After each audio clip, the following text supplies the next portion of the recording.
He didn't grow up like a hero, he grew up fighting to survive. And that fire is what shaped young Zlatan Ibrahimović long before the world knew his name. In the rough streets of Rosengård, life wasn't easy. Violence, poverty, and chaos surrounded him every day. But Zlatan didn't break, he hardened. He found escape in football, even when no one believed in him. Teachers said he'd fail. Coaches said he was too wild. He walked alone most of his childhood, carrying anger, fear, and ambition in the same heart. Beneath all the noise and trouble was a warrior sharpening himself for a future he refused to let go of. He didn't dream of escaping Rosengård, he dreamed of conquering the world beyond it. And that dream became the fuel that never stopped burning. People didn't see a future star, they saw trouble walking on two legs. Zlatan was different, loud, fearless, unpredictable. His confidence looked like arrogance, his passion looked like attitude, and his ambition looked like foolishness. But Zlatan didn't care. Football wasn't just a game, it was his chance to rewrite his life. At Malmö FF, he refused to shrink himself just to fit in. He dribbled too much, fought too much, believed too much. Critics tried to silence him, but Zlatan used every insult as fuel. He wasn't trying to prove others wrong, he was proving himself right. And that belief turned a troubled kid into a rising storm. One moment, one move, and suddenly the world realized this kid wasn't human. At Ajax, Zlatan didn't arrive quietly, he arrived like an earthquake. His size said he was a striker, but his feet said he was a magician. Then came that iconic goal against NAC Breda, weaving, twisting, humiliating defenders like he was dancing through shadows. That wasn't a goal, it was a declaration of war on the football world. Europe woke up that day. Scouts panicked, defenders prayed, fans screamed. Everyone suddenly knew, this wasn't talent, this was a phenomenon. And stopping him was now officially impossible. Some players joined big clubs, Zlatan walked into every club like he owned the place. From Juventus to Inter, from Barcelona to AC Milan, from PSG to Manchester United. Zlatan didn't adapt to clubs, they adapted to him. He scored goals that bent physics, volleys that defied logic, and finishes that turned defenders into decorations. At PSG, he didn't just play, he built a dynasty. At AC Milan, he didn't just help, he resurrected a fallen giant. Everywhere he went, trophies followed.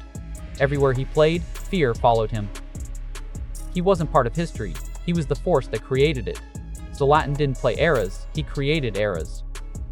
Where others aged, Zlatan evolved, sharpened, and kept destroying expectations. When his knee exploded at Manchester United, doctors doubted he would return. Zlatan looked them in the eye and said, "Lions don't recover like humans." Months later, he stepped back onto the pitch stronger than before. Even in his late 30s and 40s, he bullied defenders half his age, scoring goals that made stadiums gasp. His body aged. His mentality never did.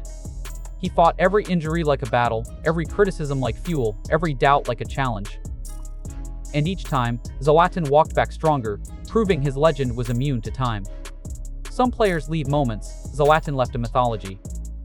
He inspired millions, not by being perfect, but by being unapologetically himself. Every quote, every celebration, every interview felt like a punchline delivered by a king. His confidence didn't come from ego, it came from survival. He taught the world that belief can change destiny, attitude can change identity, and courage can rewrite fate. Zlatan retired from football, but not from greatness. His roar still echoes across stadiums, in the minds of fans, and in the hearts of players who grew up idolizing him. Zlatan didn't just leave the game, he left a kingdom behind.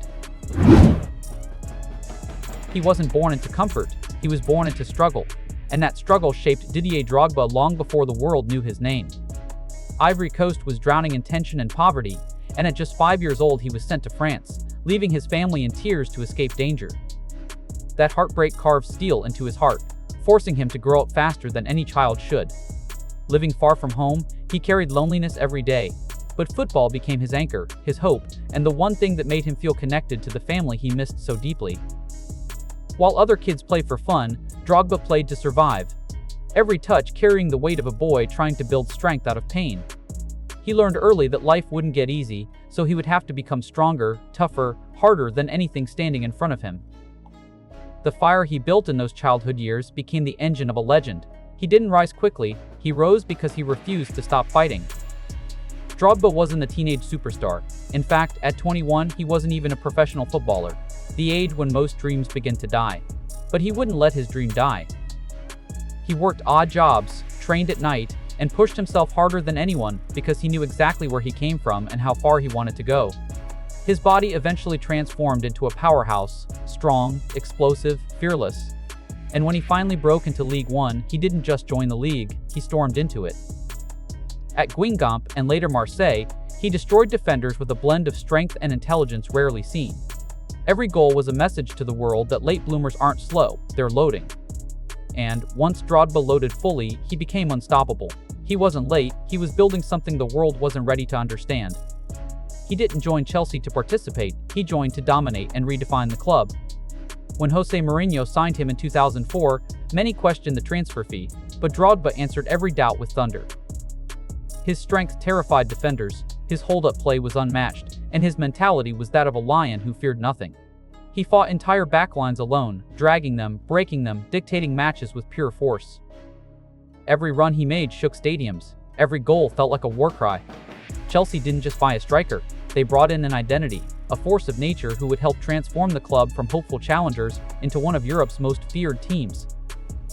Drogba carried responsibility on his shoulders like armor, and with every battle he fought in blue, he became the soul of a rising giant. He didn't come to England to play football, he came to build a legacy. Some players fear big moments. Drogba was built in fire to own them. When finals arrived and the pressure hit its highest point, Drogba didn't tremble, he transformed. He scored in FA Cup finals, League Cup finals, Community Shield finals, Champions League nights. It became a pattern, almost a law of nature. His headers were explosions, his volleys were pure violence, and his presence alone changed everything. When Chelsea reached a crucial match, fans didn't hope. They expected Drogba to deliver, because he always did. Pressure didn't crush him, it activated him. He didn't show up only in big games, he lived for them. In moments when others felt fear, Drogba felt clarity. He wasn't just a striker, he was the definition of clutch. The bigger the moment, the more terrifying he became. Some players chased trophies. Drogba won immortality in a single night. In the 2012 Champions League final, Chelsea were broken, exhausted, and playing in Bayern Munich's own stadium. Everyone expected defeat, everyone except Drogba. In the 88th minute, when Chelsea's dream was seconds from dying, he rose above the entire Bayern defense and blasted in a header that saved the club. That moment wasn't a goal. It was belief resurrecting itself. Then came the penalty shootout, with the entire history of Chelsea resting on his shoulders. Drogba walked up with calm fire in his eyes, struck the ball clean, and delivered the trophy Chelsea had chased for decades. That night didn't just crown a champion, it birthed a legend.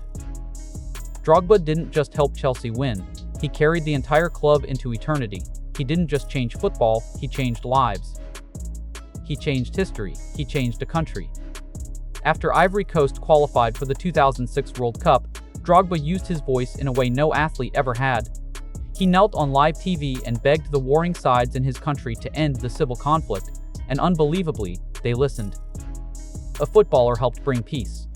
Off the pitch, he built hospitals, supported schools, and gave hope to children growing up in the same struggles he escaped. On the field, he was a warrior. Off the field, he was a guardian. Drogba's story isn't just about goals or trophies. It's about a man who carried a nation in his heart and lifted it with his hands. He didn't retire as just a football legend.